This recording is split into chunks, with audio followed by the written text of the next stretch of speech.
My name is Lila Avery Beaumont, and I was raised to sit straight, cross my ankles, and swallow the parts of my heart that made a sound. If you hold a teacup at the rim and tilt it just so, you can make the china sing. My mother taught me that. And if you tilt a life the same way, you can make it look like happiness, even when it isn't. In the summer of 1964, I married Charles Beaumont, a man whose suits knew their way around a boardroom and whose smile could hush a room like prayer. People called us perfect. They said Florida royalty, as if money could knight you in the humid air. The newspaper ran a photo of me in a dress the color of gardenias and called it a society match. They did not print the part where I could not feel my feet. We left for our honeymoon at dawn in a pale blue Cadillac DeVille, the sort of car that glides more than it drives. The chauffeur set our cases in the trunk as if placing offerings before a god. My bouquet, already wilting in the heat, rode in my lap the first hour up the coast. Charles reached over once, not to take my hand, but to rotate my wedding band so the diamond faced the sunlight. He said, "The papers will notice pictures. Details matter." His voice was soft.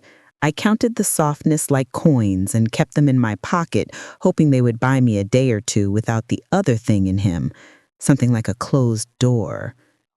We were headed for Belle Maurice, a grand hotel on a spit of land near Palm Beach, a place with marble floors and chandeliers that looked like the ocean had climbed the ceiling to rest. My mother called it a proper honeymoon destination. My father called it an arrangement seen through. I was 23. I had a laugh that made waiters look up and a habit of tucking stray hairs behind my ear like I was scolding them. These are the details I keep, because the other ones still trouble the mirror. If you're still here, tell me, have you ever been carried by something that felt like love and later learned it was only choreography? It helps to say it out loud. It makes the old rooms less dark. We arrived by noon. The doorman tipped his hat to my new name. The bell captain said, "Welcome, Mrs. Beaumont," and the lobby swallowed us in coolness and lemon polish. The front desk clerk slid a brass key across the marble, Suite 704, and smiled the way men do when they've been told the price of a thing. Charles signed without looking. He always signed like the world owed it its ink. The suite had a balcony that poured its bright blue straight into the room. The wallpaper was pale green with little gilded leaves walking up it. A gold telephone sat on a round cable like a well-behaved pet. Someone had arranged a bowl of oranges and mangoes beside a note that read, "Congratulations to the Beaumonts. May your happiness be as endless as the sea." I read it twice and felt the first small split in the word endless. I have learned that always is a word that often means do not ask questions. "Unpack," Charles said, loosening his tie as if the day had done him a personal insult. "We'll dine in the palm room at 8. White gloves, mind you. Mother will call." "Your mother?" I asked, and I said it like a joke, but I wanted to measure the weight of it. It's tradition. She checks in on thresholds. He ran a hand under his collar and then, without looking, straightened my pearl necklace. "You're flushed, Lila. All that emotion at the altar." He smiled with only a fraction of his face. "We'll compose ourselves." Compose ourselves. The words found a chair in me and sat down. He napped. I stepped onto the balcony. The ocean looked like mitched satin, the waves laid out and crinkled by a careful hand. People dotted the beach like punctuation, an explanation where a child ran, ellipsis where two women whispered under hats. A breeze lifted the curtains and wound around my ankles like a cat. I thought for one treasonous minute about how that breeze did not care what anyone was named. The phone rang. "Mother," Charles called from the bedroom, and then that voice filled the suite. Evelyn Beaumont, crisp as starch, sweet as something that sticks to your teeth. "Darling," she trilled, and I could never tell which of us she meant. She made words plural when possession pleased her. "Is the suite acceptable?" I told Harold at the club to ensure the angle of the balcony was westerly. The light at dusk forgives. "It's perfection," Charles said. "Leela's overexcited, but we'll manage."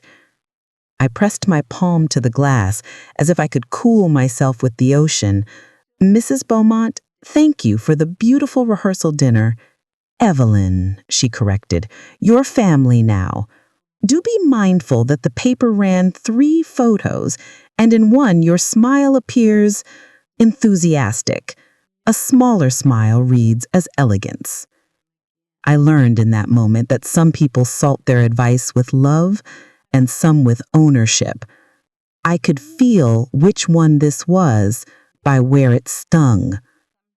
If you're still watching with me, I want to ask you, have you ever had someone edit your joy and call it grace? If you have, I'm sorry. You can rest here a minute with me. After the call, Charles took my chin in his hand, not roughly, not kindly. "Mother is right," he said.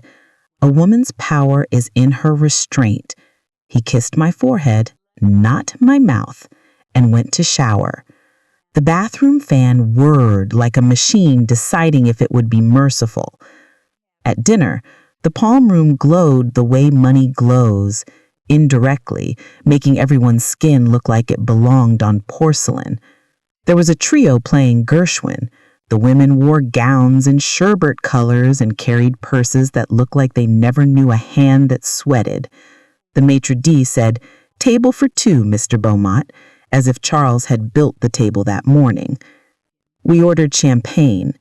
I laughed too loudly once, and Charles rested his hand lightly on my wrist. The gesture was gentle as a sash, and I knew the ribbon could tighten if needed. "We are watched," he whispered. "Our goodness is a performance that spares others the trouble of imagining it." Then the hotel manager appeared with a photographer. "For the society pages, newlyweds." We posed. Charles turned my chin by 2 degrees, a sculptor correcting the clay. The flash captured what it wanted. When the camera's eye blinked shut, I felt my own open more. Later, back in the suite, I set the heavy veil of the day on a chair and stood a long time at the window. The moon made a road over the water, a white street to anywhere. In the glass, I saw 2 versions of myself, one in a dress that cost more than the cook's yearly wage, and one barefoot, hair unpinned, a creature who would rather be laughed at than arranged. I brushed my hair in long rows and told myself that freedom is a childish word and that I was no longer a child. "Lights," Charles said from the bed. The word had no room in it for please. I turned the lamp off and lay down on my back, hands folded like a schoolgirl on a field trip who has been told sternly to behave. The first night of a marriage is supposed to feel like arrival. What it felt like was a room with no windows. I won't tell you a tender lie about that night. I will tell you that he was careful the way rich men are careful, with the carpet, with the glass, with the future that looks like theirs. I will tell you that my body learned something then, that a soft voice can be a lock, and a weight can be placed on you in the shape of expectation. When he fell asleep, I slipped from the bed and sat by the telephone and watched the red dial glow. It looked like a small, patient eye. In the morning, a bellboy brought us a tray, grapefruit halves sprinkled with sugar, eggs that pretended to be clouds, toast so square it looked ironed. Charles read the paper. He did not ask if I had slept. He told me we would meet his Palm Beach friends for a yachting lunch. He said, "Wear the blue. It makes men generous and women less competitive." Do I make you worry? I asked. The question fell between us like a coin from a high balcony. You make me proud, he said. Don't make me explain how. We walked past the pool, where an older woman floated on a raft with her lipstick on, and a child swam like a secret, submerged suddenly everywhere. The yacht club smelled like varnish and promise. Men named Witt and Carter shook Charles's hand and evaluated my posture. Their wives, Louise and Mitzi, looked me over kindly and gave me their best tips about hats and heat and husbands. He's a good one, Mitzi whispered, as if she were handing me a prescription. Just keep the home the way he likes it, and he'll never look elsewhere. Advice is only as good as the freedom it assumes you have. After lunch, after talk about real estate and golf, as if both were columns holding up heaven, I excused myself and walked the length of the dock alone. The water below slurped and knocked, telling me there are languages that don't care for vowels. A deckhand with a face like a coastline nodded to me and kept working. I had the sudden thought that if I kept walking, if I stepped off at the end like the last sentence in a paragraph, I might land somewhere the map hadn't memorized. I did not walk off. I have always been good at the kind of bravery you can applaud and address. Back at the suite, a letter waited in a cream envelope. My mother's handwriting, tidy, unflustered. My dearest Lila, it read, remember that a marriage is a house with rooms you don't enter. It is not secrecy, it is respect. Love is choosing which doors to lock and calling it peace. I folded the paper until it was small enough to hide under my watchband. The skin there itched all afternoon, like truth pressing at a seam. If you're still with me, click the heart or leave me a small hello. It helps to feel a hand on the banister when the stairs get steep. On the third day, the air changed. Florida has a way of putting her hand on your chest and saying, listen. The bell captain mentioned tropical weather turning in the Atlantic. The sky wore a thoughtful look. Palm fronds made their private sounds. Charles announced we would drive down the coast to a private beach club owned by a friend of his father. More discreet, he said. The Belle Maris is a parade. I prefer a balcony. He drove faster than the road asked. When I said slow, he said trust. When I said please, he said practice. The car obeyed him like a dog. I watched the lane lines go past like days we would not get back. The beach club was the color of money in sunlight, whitewashed walls, staff in sea salt uniforms, a view of a horizon that had been tamed by glass. Our villa had louvered doors that swallowed secrets without chewing.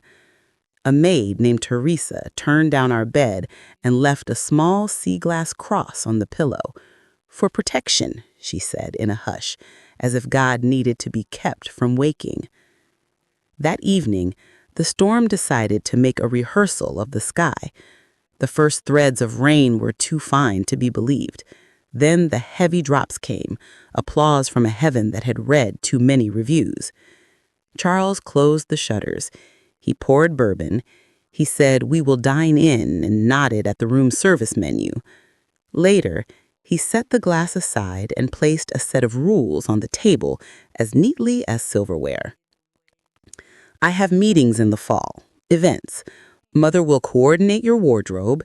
You will be by my side. I will be faithful to what we are building. Your brightness is an asset if you do not squander it on unnecessary attachments. Like friends, I said, and my voice was softer than I felt. Like distractions, he said. A man in my position can forgive many things, but not being misrepresented. Joy is acceptable if it is quiet. I could not find the edges of the room. He went on, a litany of what made a good wife in a house where complaints were kept on ice, the correct address for invitations, the timings of seasonal charities, a suggested reading list that would render me intelligent but not challenging. He finally lifted his bourbon, and in the ice I saw my face, distorted and obedient. "I married you because you are beautiful," he said. And there it was, the luck clicking home. "Don't make me explain that I intend to keep you that way." He slept early, a prince and a story I was not asked to tell. I stood barefoot at the louvered doors and listened to rain lace the world. Teresa knocked softly and asked if I wanted more towels. Her eyes were the old kind, able to hold a stranger's story without wrinkling. I wanted to tell her everything, which is to say, I wanted to tell one person the truth. Instead, I asked for a pencil. In the middle of the night, I wrote a letter to my former self, the one who believed in the magic of aisles and rings. "Dear girl," I wrote, "freedom is not running away. It is staying and refusing to be erased." I folded the paper until it was small enough to hide under my watchband. The skin there itched all afternoon, like truth pressing at a seam. Have you ever put a sentence in your mouth to see if it will dissolve or become a bone you can lean on? Tell me in the comments if you have. I like to know which words saved you. On the fourth day, while Charles took a call that did not sound like newlywed business, I went down to the beach. The cloud cover made the world quieter, more honest. A lifeguard in a red jacket warned me not to swim. The undertow had teeth that week. I nodded and walked at the waterline, letting the foam catch my ankles. A little girl, 5 maybe, built a castle with her father, who showed her how to press shells into the walls. "See," he said, "decoration and defense." I looked at the beautiful fort and understood marriage a little better than I wanted to. At the far end of the property, past a sign that said "Club Guests Only," a stretch of unclaimed beach began. The sea oats bent in a choreography they did not apologize for. A loggerhead turtle nest had been tapped off with stakes and ribbon, a small cathedral built to protect what the world would rather not look for until it's broken. I stood there a long time. I prayed without calling it that. I asked the water a question I could not put into words. The answer came as a gull, greedy and shameless, who stole a crust from a guest's plate and wheeled into the wind laughing its rude laugh. I laughed back. The sound surprised me. I had not heard myself brave in a while. When I returned, Charles stood on the villa steps, jaw set, hands in pockets, like the world was his to captain and I had delayed the launch. "Where were you?" he asked lightly. His lightness had corners. "Walking," I said. "Discovering." "What you discover belongs to us," he said. And when I hesitated, he added, "I thought that was understood." That night, a gala, because there is always a gala in any story where people are dressed as if money were weather. Charles in white dinner jacket, me in the blue he liked, with gloves as long as the arms they were covering. The ballroom glittered. The band made promises with horns. I danced with Charles and with 3 of his friends in succession, each of whom complimented me as if I were a painting brought to life. One, a man with a chin like a judgment, whispered, "Charles has taste." And I knew he was buying something from the compliment that had nothing to do with me. At the edge of the dance floor, a woman, my mother's age, pearls nested like doves at her throat, held my wrist lightly and said, "Dear, you are lovelier when you listen." She meant well. She always would. A kindness is a knife when it trims you into someone else's outline. I excused myself to the terrace. The storm had moved off, but its spine flashed far out on the horizon. The air smelled of wet bougainvillea and electric secrets. A server set a tray down, and in the small mercy of a stranger, said, "You look like someone who writes letters." I laughed and said, "I do." He handed me a hotel note card and a pencil he shouldn't have had. For the road, he said, some people need a map. Back in the villa, I wrote another letter, this one to the woman I might be if I didn't confuse arrangement with safety. Dear Lila who chooses, I wrote, what would you do if you weren't afraid of being called ungrateful? The word ungrateful is a leash. I could feel it around my neck, but naming it slackened it. Charles walked in and found me with the pencil. He said, notes? Aren't you industrious? He took the card, skimmed the words, and placed it face down like a dealer. Don't dramatize yourself. The gentleness in his tone was more frightening than anger. You wanted this. I wanted love, I said. I didn't realize it came with an owner's manual. Everything worth having does, he said, and kissed my forehead the way a father kisses a daughter who nearly ran into the street.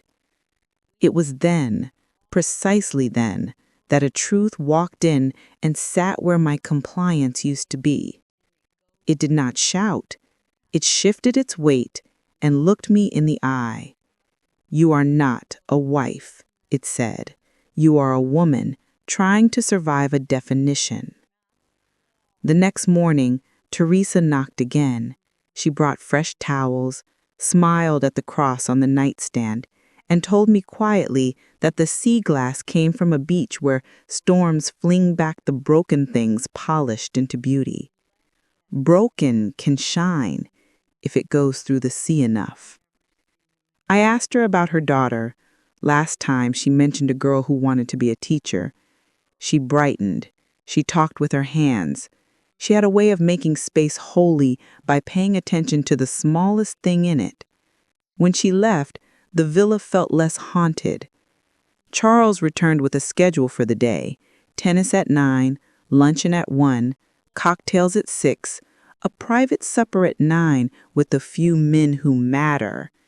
He said the last part like he was doing me a favor, letting me watch the important animal feed. Wear the green, and Lila, no stories. Men tire of women who make meaning out of weather.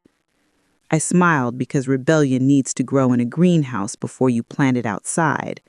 Of course, I said, I'll make meaning only out of menus. If you're still here, tell me, have you ever decided quietly to start telling the truth later when the air is safer? That is not cowardice. That is strategy. I forgive you for the time you needed. Forgive me for mine. That night, the private supper took place in a room with a ceiling painted to resemble a sky that never rained. The men spoke of citrus futures and marina expansions and who sat where at last month's charity. I nodded in a way that let them relax. When dessert came, Charles excused himself to take a phone call and did not return for 20 minutes.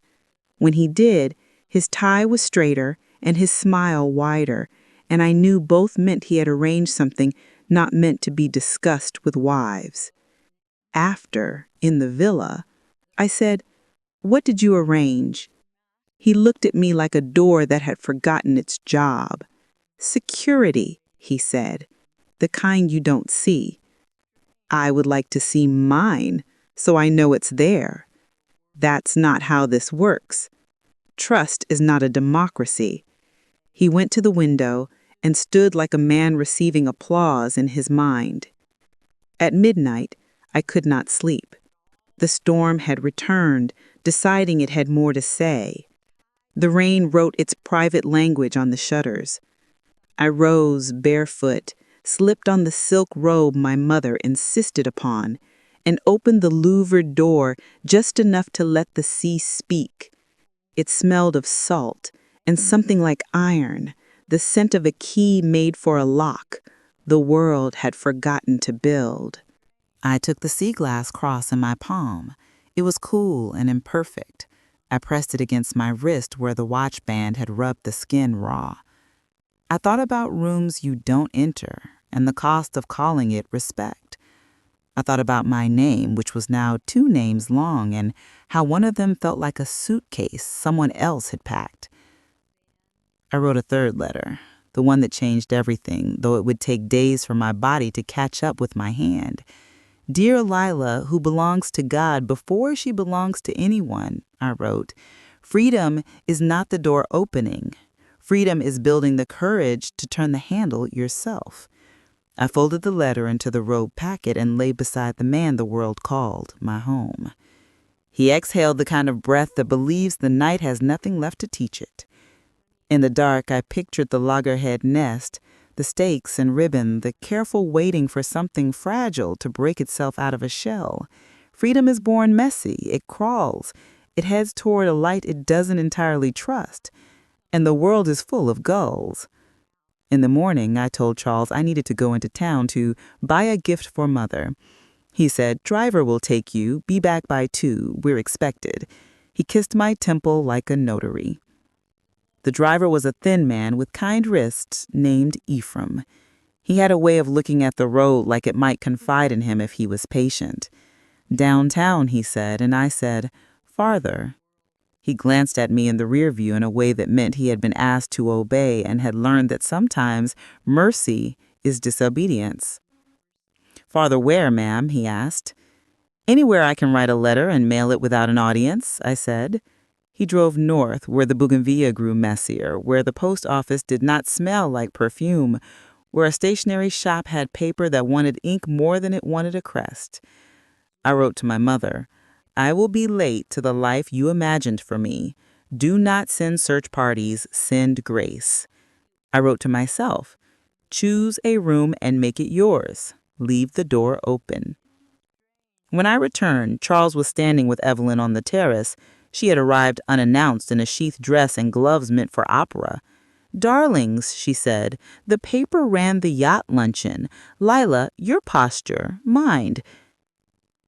She kissed the air near my cheek and adjusted a vase because something in the room did not know who it was supposed to be. Mother will be staying 2 nights. She's arranged a dinner in our honor, Palm Room 8. He looked at me the way a conductor looks at a violin. Admiration braided with command. Wear the white, smile the smaller smile.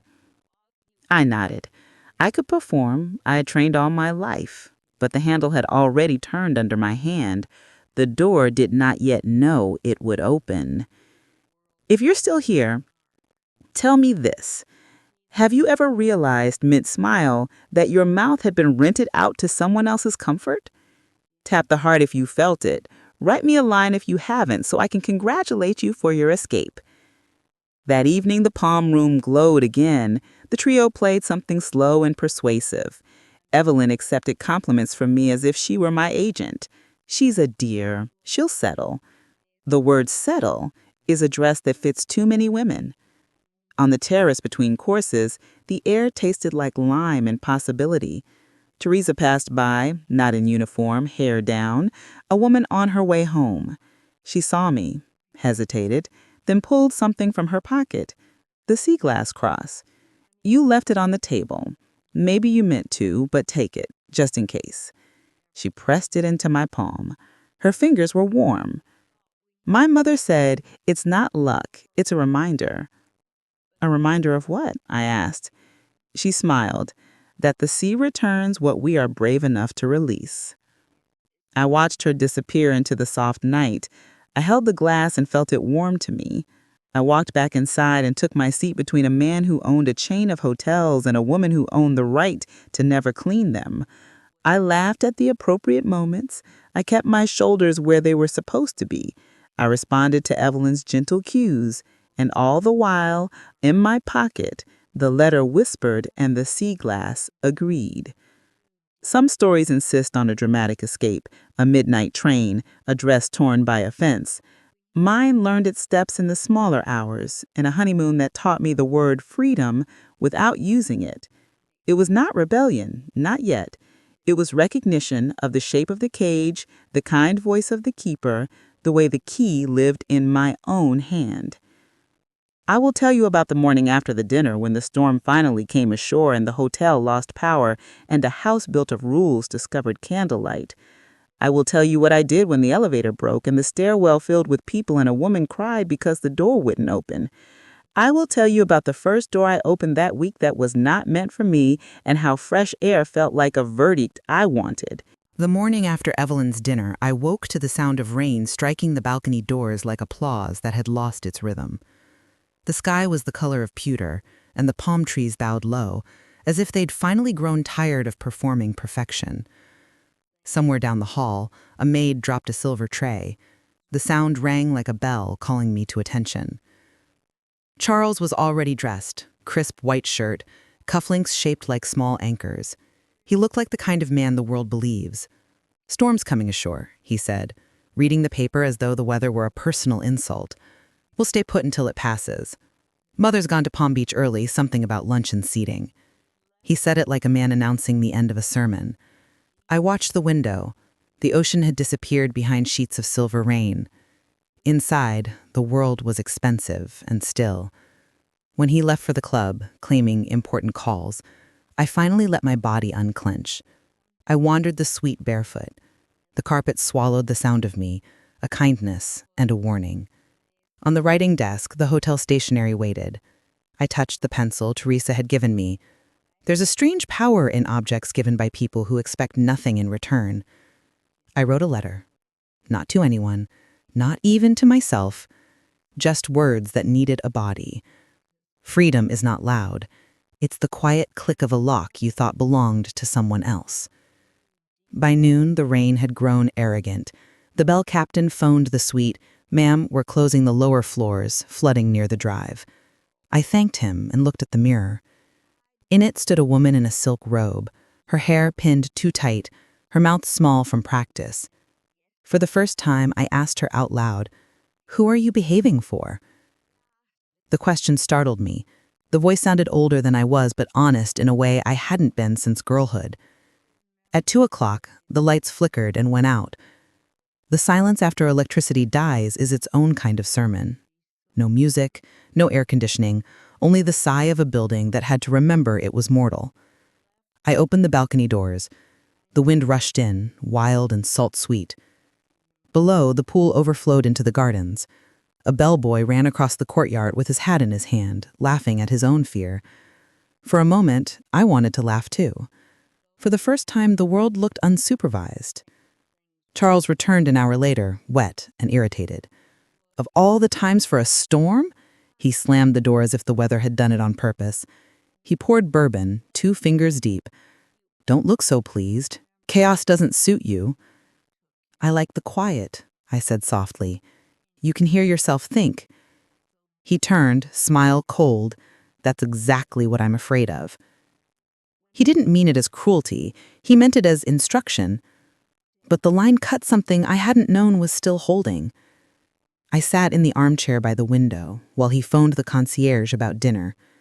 I thought about how a cage can feel like safety until the door happens to open and you realize the air was meant for you all along. The power stayed out through dusk. Candles flickered across the hotel like small rebellions. Teresa knocked with a lantern in her hand. "For light," she said, offering it to me. "And for company." She saw the bruise on my wrist where the watch band had rubbed my skin raw. "Your watch bites," she said gently. "It tells me what I owe the world," I said. She smiled, the kind of smile that doesn't intrude but understands. "Maybe the world owes you silence for once." She left, and I set the lantern on the floor. Its light made the room smaller, but truer. I sat cross-legged beside it and read the letter I'd written that morning. It didn't feel like fiction anymore. It felt like a door slightly open. At midnight, thunder rolled so close the windows trembled. Charles cursed under his breath, grabbed his jacket, and said he'd check on the generators. I watched him go. The door shut with a sound that didn't promise return. I waited. 10 minutes, 20, an hour. The storm outside had begun to calm, but the one in me had just found its voice. I took the lantern and walked into the hallway barefoot. The floor was slick with humidity, and the air smelled of wax and sea. Other guests whispered behind half-closed doors. A child cried somewhere. "On the landing between floors, I saw him." the lifeguard from the day before. He was helping staff move sandbags. His shirt clung to him. His eyes were bright with fatigue. He saw me and nodded. "You shouldn't be out, ma'am." "I couldn't sleep," I said. "Storm will be gone by sunrise," he replied. "They always are." "Not all of 'em," I said. He looked at me a moment too long. Then he smiled, like a secret had passed between us that neither of us would write down. When I returned to the suite, I found the phone receiver off the hook. The bourbon glass spilled. The smell of liquor and salt filled the air. A single cufflink lay on the floor, not Charles's usual pair. This one was shaped like a small compass rose, tarnished on the edge. He'd been with someone. Or perhaps he'd been somewhere he shouldn't, a room on another floor, another woman's orbit. I didn't need proof. I just needed the quiet confirmation that my life was smaller than my spirit. Morning came in soft gold and exhaustion. The power was back. The sea had settled into its lazy glitter. Charles returned in the same clothes, smelling faintly of perfume that wasn't mine. He said, "You worry too much." I said, "You think too little." He blinked. "What's that supposed to mean?" "It means I'm done being a photograph," I said. He frowned, not in anger, but confusion, as though I'd started speaking a language the country hadn't invented yet. "Don't ruin a good thing, Lila." I smiled then. Not the smallest smile. Not the practiced one. A new one. Quiet, sure, almost kind. "It was never a good thing," I said. "It was just well decorated." He left the room, and the silence he left behind felt like fresh air. That afternoon, Teresa slipped me a note folded inside a towel. "The road north is open again. The post office, 2 miles inland, has a bus that goes to Jacksonville. If you ever need to mail your freedom, I'll say a prayer for the postage." I didn't know what I'd do with it yet, but I tucked the note into the same pocket as the sea glass cross. That night, the hotel hosted a storm survivor supper. People toasted the hurricane for bringing them closer.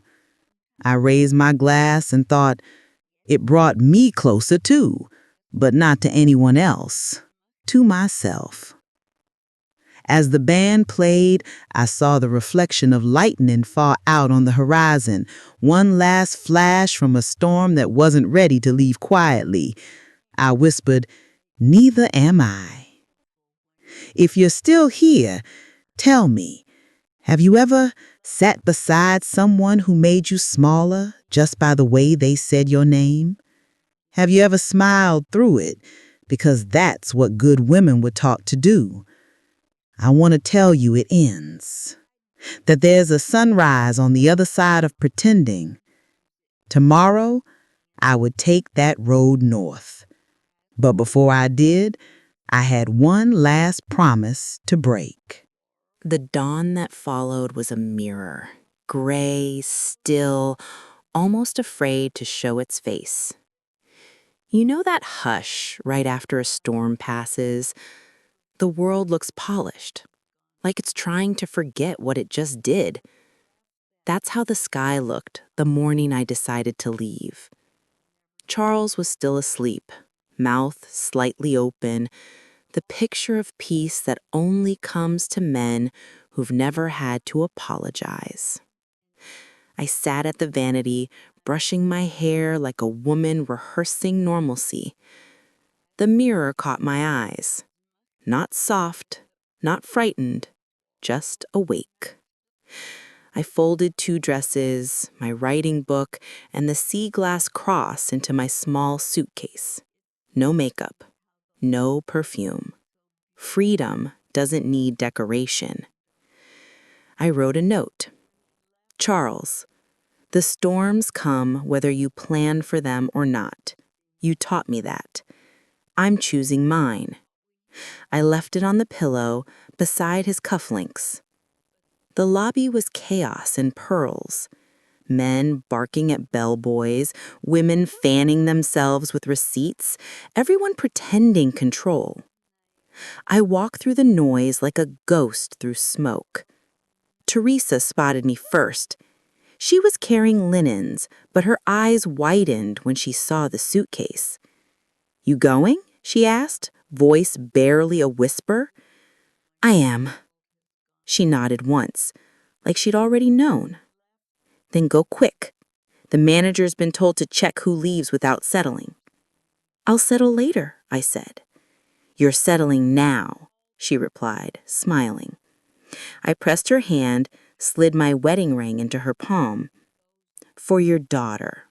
"She'll buy books," she answered. "Books weigh less than guilt." Outside, the rain had thinned to a mist that kissed the ground. A blue bus idled near the post office, its letters half rusted, Florida Coastal Transit. I climbed aboard. The driver didn't ask questions. He just nodded toward the back seat, where the window still opened all the way. The bus smelled of salt and coffee. 3 passengers, a fisherman, a woman with curlers under her scarf, a boy clutching a radio. No one looked at me like a Beaumont. They looked at me like weather, something that had passed through and might again. When we pulled away, the hotel shrank in the rear window until it was nothing but a white dot on a washed-out horizon. The farther we drove, the lighter I became. I opened the window and let my hand ride the wind like it belonged there. The air was warm, full of the smell of pine and distant oranges. Freedom, it turns out, doesn't announce itself. It sighs. At the halfway point, the driver stopped at a small roadside cafe called Marcy's Place. A low wooden building with a flickering sign and a jukebox inside that played Patsy Cline even when no one paid it. The waitress poured me coffee without asking and said, "You look like someone who's been told what to want for too long." "Am I that obvious?" I asked. She laughed. "Only to women who remember." I asked if there was a payphone. She nodded toward the back, beside a wall of postcards. I called my mother. She answered on the second ring, her voice a mixture of pearls and pride. "Darling, where are you? The papers say Palm Beach lost power." "I'm fine. I stopped. I could feel the old words crowding in. Being careful, being good, being yours. I didn't let them out. "I'm taking some time," I said instead. There was a pause, the kind that smells of disappointment. "Lila, a woman's place Is where she can breathe," I said. She inhaled sharply. "What will people think?" I said that I learned what freedom truly means, and hung up gently before she could fill the silence with rules. I sat at the counter, finished my coffee, and watched the rain finally stop. On the jukebox, a new song started. Crazy, soft and slow. I closed my eyes and listened, letting it fill the spaces that used to belong to someone else's voice. When I opened them, the waitress was setting a slice of key lime pie in front of me. "On the house," she said, "for whatever you just decided." I smiled. "You have no idea." She winked. "Oh, honey, we always have an idea." The bus dropped me in St. Augustine that night. Old cobblestone streets slick with history, gas lamps flickering against the ocean air. I found a room above a bookstore that smelled of paper and rain. The owner, a widow named Mrs. Talbot, gave me a key and said, "You're safe here. I don't ask where people come from, just whether they can sleep. I think I can, I said, but I didn't. I sat by the open window, watching lightning far out at sea, and wrote until dawn. I am not running away. I am walking toward the sound of my own voice. It's smaller than I thought, but it's mine. 2 days later, I received a telegram, delivered by hand, from Charles Beaumont. Come home. You've made your point. No, my love. No, please. Just command disguised as reason. I stared at the words until the letters blurred. Then I folded the paper once, twice, and fed it to the flame of the small oil lamp. The fire took it greedily, then softened into blue. That night, I walked the beach barefoot. A storm was building again, distant, polite. I thought of the loggerhead turtles, of Teresa's words. The sea returns what we're brave enough to release. So I released him. Not the man, the permission he thought he owned. The next morning, I mailed 3 letters. One to my mother, short and kind. One to Teresa with enough money for her daughter's school books. And one to myself, care of Mrs. Talbot's bookstore. Dear Lila, you did not disappear. You began. I sealed it and smiled at the absurdity of sending proof of my own existence through the mail, but it felt right. Sometimes you have to be your own witness. If you're still here, tell me, have you ever left quietly, knowing no one would believe your reason, but you went anyway? That's the purest kind of courage, walking away without applause. The sea was gentle that afternoon, its waves small and sure. I whispered, "Thank you," to no one in particular, and felt the wind answer back. Tomorrow, I would buy a train ticket north, not to escape, but to arrive, finally, in my own life. Freedom didn't roar. It didn't come with a banner or an anthem or applause. It came the way dawn does, quietly, insistently, whether you're ready or not. I woke to the smell of salt and ink. The bookstore below me had opened early, and Mrs. Talbot was humming to the radio, a tune older than either of us. Light slid through the shutters, cutting gold shapes across the floorboards. It was my 3rd morning in St. Augustine. I had stopped counting time and hours. I measured it in breaths. Every one that didn't tremble felt like something I'd earned. That morning, I did something simple, something radical. I went to the cafe across the street and ordered breakfast. Not as Mrs. Beaumont, not as anyone's daughter or ornament or promise, just as Lila. The waitress, a college girl with freckles and a laugh too loud for the room, asked, "Name for the order?" I said it, Lila Avery, and it was the first time in years it didn't feel like a memory, just a name belonging to a woman who'd finally come back. She smiled. "Pretty name." I thanked her, meaning it. I rented a small desk in the corner of the bookstore under a window that looked out toward the sea. Mrs. Talbot said, "Write whatever it is you've been carrying. The walls here know how to keep a secret." So I wrote. Not love stories, not yet, but fragments of truth, letters to the woman I used to be. Notes about the ocean, about silence, about the courage of women who learn how to breathe again. I wrote about Teresa's sea glass cross, about the little girl who built castles for protection and decoration, about the storm that taught me which kind of power matters, not the power to own, but the power to leave. When people came into the shop, I would help them find what they needed, a novel, a newspaper, sometimes just someone to listen. No one asked who I'd been. And for the first time, I didn't feel the need to explain. Weeks passed. One afternoon, a letter arrived, addressed simply to Miss L. Avery, care of Talbot's Books. The handwriting was familiar, broad, assured. Charles. I held it a long time before opening it. Inside was a single sheet. Lila, I don't understand what you're doing. People are talking. Your mother is worried. You are my wife in the eyes of God and the law. Come home. No apology, no warmth, just control dressed in scripture. I folded it, slipped it back into the envelope, and wrote 3 words across the back in pencil.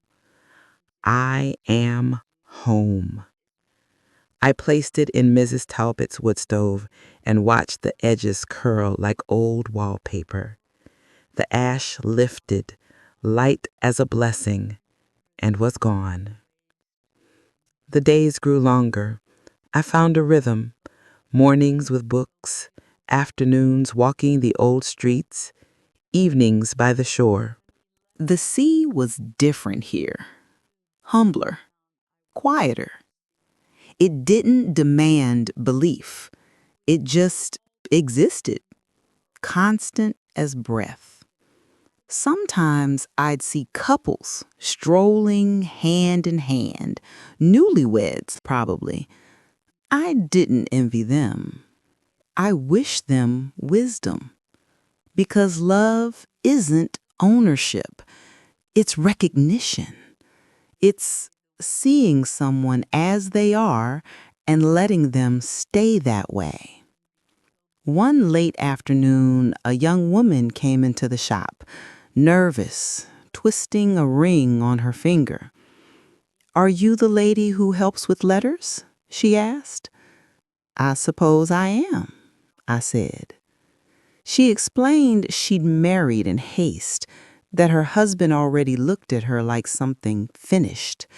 She didn't know how to tell him she missed herself. "Then start with that," I said. "Write her a letter. The woman you miss. Tell her you're coming back." She cried, quiet, embarrassed tears, and said, "I don't even know if he'll listen." "Maybe the letter isn't for him," I said. "Maybe it's for you." When she left, she hugged me, quick, awkward, grateful. And I realized that freedom had given me something I hadn't expected, the ability to guide others to their own door. That evening, I walked down to the beach.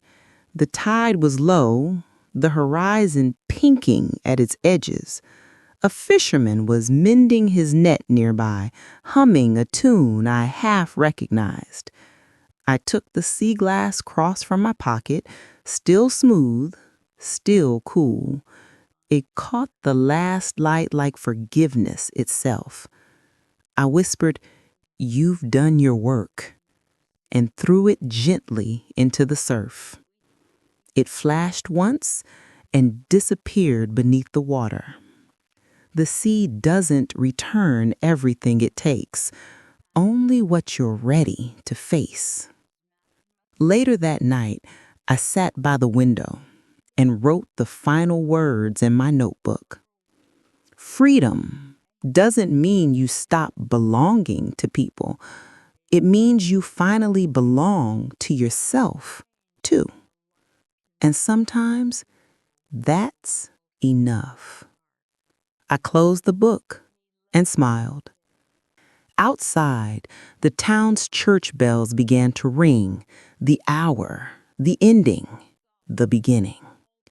Each note sounded like the world agreeing with me. If you're still here, tell me, have you ever mistaken a cage for safety? And when you finally stepped out, did the light hurt at first? It will. But that's how you know you're alive again. Because here on True Life Stories, we don't just tell stories, We remember them. We speak the silence out loud so someone else might find their breath. Subscribe, stay with us, and help the silence end, one true story at a time.